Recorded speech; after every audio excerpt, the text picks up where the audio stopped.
বাঙালি খানায় সবাইকে স্বাগত জানাই। আপনারা তো অনেকভাবে এঁচোড়ের ডালনা রান্না করে খেয়েছেন। একবার আমার মতন করে সহজ পদ্ধতিতে আপনিও শিখে নিতে পারবেন ছোট ছোট টিপস সহ। তবে আজকে আমি এখানে ফ্রোজেন এঁচোড় রান্না করব। এত তেল মশলা কম দিয়ে কিভাবে আমি এঁচোড়ের ডালনা রান্না করলাম, চলুন সেটা একবার দেখে নেওয়া যাক ভিডিওর মাধ্যমে। আশা করছি আজকের ভিডিওটি ভালো লাগবে। সকল বন্ধুদের কাছে অনুরোধ করছি সম্পূর্ণ ভিডিওটি দেখার। এখানে আমি বেশ কিছুটা এঁচোড় নিয়ে নিয়েছি। এই এঁচোড়গুলো অনেকদিন আগে ফ্রিজে কেটে রেখেছিলাম। এঁচোড় কিভাবে সারা বছর রেখে খাবেন সেই পদ্ধতিটা আমার এই চ্যানেলে দেওয়া আছে, আপনারা একবার চ্যানেলটি ঘুরে দেখে নেবেন।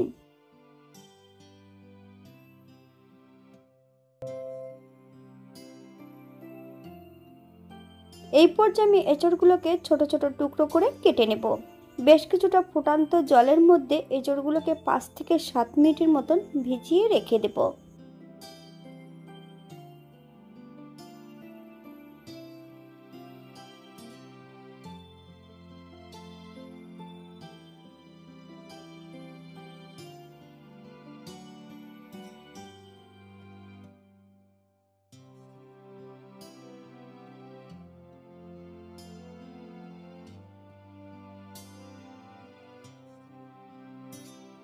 এঁচোড়গুলো গরম জলে ভিজিয়ে রেখেছি।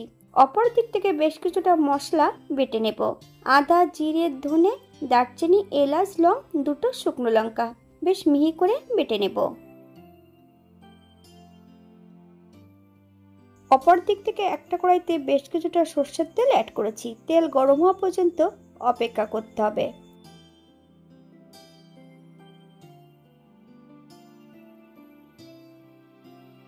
হাফ চামচ লবণ আর হাফ চামচ হলুদের গুঁড়ো দিয়ে বেশ কিছুটা আলু আমি এখানে ভেজে নেব।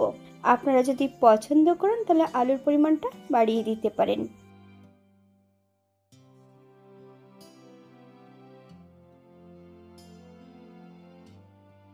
এই পর্যায়ে তেল থেকে সম্পূর্ণ আলুগুলো তুলে নেব।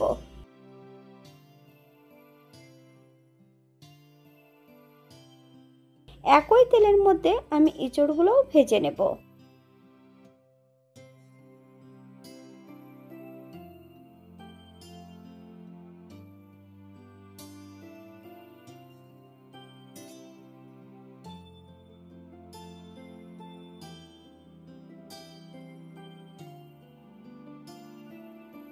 বাঙালি রান্না ঘরোয়া উপকরণ দিয়ে। আপনাদের যদি রান্নাগুলো পছন্দ হয় তাহলে চ্যানেলটি সাবস্ক্রাইব করে দিয়ে পাশে থাকবেন।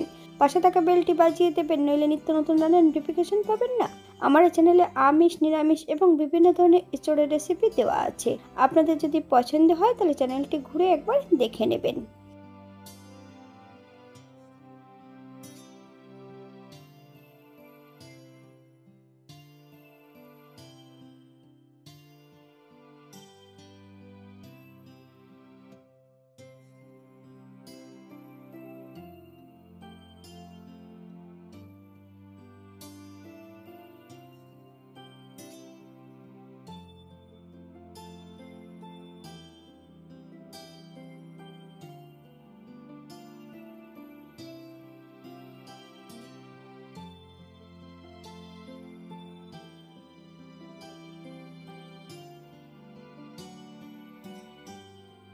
এঁচোড়গুলো ভাজা হতে থাক।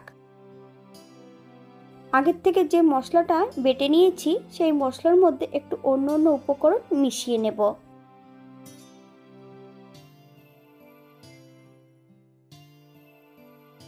হাফ চামচ কাশ্মীরি লঙ্কার গুঁড়ো, হাফ চামচ হলুদ গুঁড়ো, সামান্য একটু জল দিয়ে বেশ ভালো করে মিশিয়ে নেব।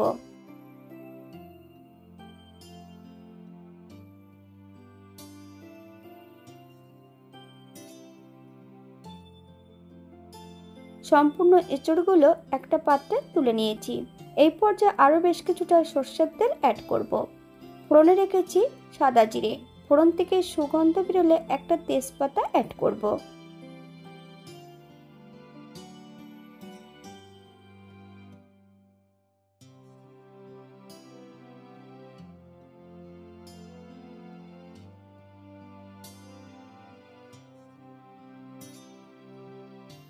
সম্পূর্ণ মশলার মিশ্রণটা অ্যাড করে দিতে হবে। মিডিয়াম আঁচে বেশ কিছু সময় মশলাটা বেশ ভালো করে কষিয়ে নেব। মশলা কষানোর মাঝপথে ভেজে রাখা সম্পূর্ণ আলুগুলো অ্যাড করব। এখানে এক টুকরো চুই ঝাল অ্যাড করেছি, আপনারা যদি পছন্দ করেন তাহলে পরিমাণে বাড়িয়ে দিতে পারেন। মশলা সহ বেশ ভালো করে আলু দিয়ে কষিয়ে নিতে হবে। তবে মশলা কষানোর সময় যদি আলুগুলো অ্যাড করা হয় তাহলে কিন্তু আলু অনেকটা আগে সেদ্ধ হয়ে যাবে।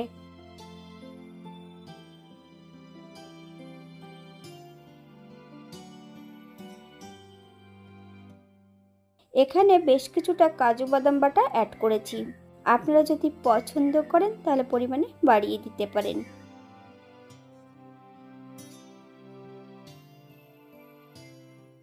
হাফ চামচ লবণ, আপনারা স্বাদ অনুসারে লবণটা অ্যাড করবেন। গ্যাসের ফ্লেমটা মিডিয়ামে রেখে বেশ কিছু সময় ধরে কষিয়ে নেব।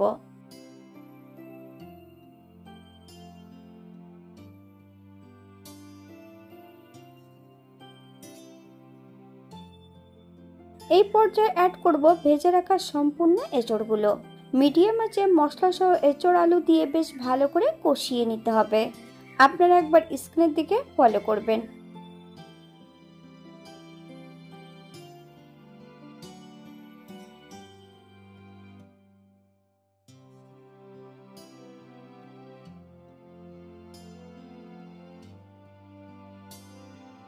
এখানে আমি গ্রেভির জন্য 2 কাপ জল অ্যাড করব।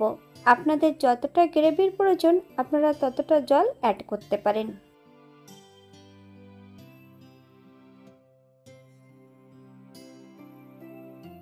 7 থেকে 8 মিনিটের মতন মিডিয়াম আঁচে ঢাকা দিয়ে রেখে দেব, যাতে সবজিটা সেদ্ধ হয়ে যায়।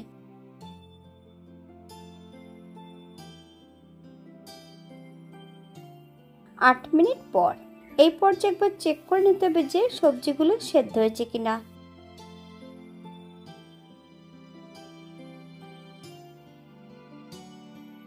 বেশ কয়েকটা কাঁচা লঙ্কা ফালি দিয়ে কিন্তু আমি অ্যাড করেছিলাম, আপনারা যদি পছন্দ করেন তাহলে পরিমাণে বাড়িয়ে দিতে পারেন। স্বাদের জন্য এখানে আমি 1 চামচ চিনি অ্যাড করেছি। চিনি অ্যাড করার পর মিডিয়াম আঁচে 2 থেকে 3 মিনিটের মতন রান্না করে নিতে হবে।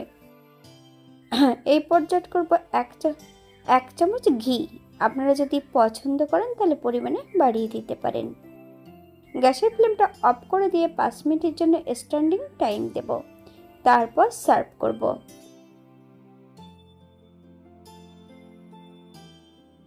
এটা দেখতে যেমন ভারী সুন্দর হয়েছিল, এটা গরম ভাতে, রুটি, পরোটা, লুচি সবকিছুর সঙ্গে অসম্ভব ভালো লাগবে।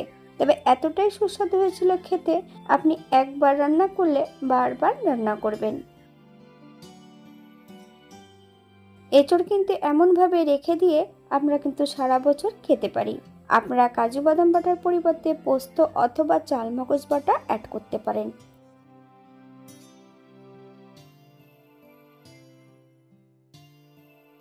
আমি যে এখানে উপকরণগুলো অ্যাড করেছি আপনারা এর থেকে কম বেশি করে নিতে পারেন। যদি পেঁয়াজ রসুন বা অন্যান্য মশলা পছন্দ করলে অ্যাড করতে পারেন। আজকের ভিডিওটি এই পর্যন্ত। সবাই সুস্থ থাকবেন, ভালো থাকবেন। অন্যদিন নতুন রেসিপি নিয়ে আপনাদের সামনে আবার আমি হাজির হব। নতুন ও পুরনো সকল বন্ধুদের অসংখ্য ধন্যবাদ ভিডিওটি দেখার জন্য। হাতে যদি সময় থাকে তাহলে একটা লাইক, কমেন্ট, শেয়ার করবেন।